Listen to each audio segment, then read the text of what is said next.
day, everyone. My chosen topic is all about healthcare, and now I want to discuss healthcare today, a subject deeply intertwined with our lives.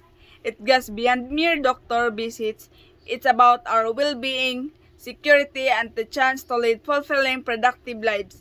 Healthcare is multifaceted. We've seen incredible progress in medical tech, life saving treatments, and our understanding of human body. This offers hope to many. Yet, access isn't equal in the Philippines.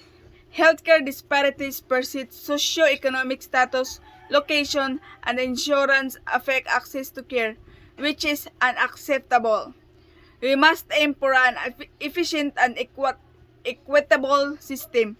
This means investing in prevention, promoting healthy lifestyle, and ensuring quality service for all. Addressing rising costs is crucial.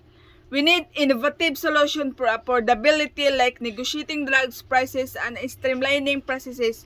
Healthcare is a societal duty. A healthy population drives economic growth. Let's collaborate to build a system that serves all Filipino, prioritizing prevention, access, and the opportunity for a healthy life. And also, healthcare is not just a personal matter, it's a societal responsibility. A healthy population is a productive population, and a productive population is essential for economic growth and social progress. Let's work together to create a healthy system that truly serves the needs of all Filipinos, a system that prioritizing prevention, promotes access, and ensures that everyone has the opportunity to live a healthy, fulfilling life,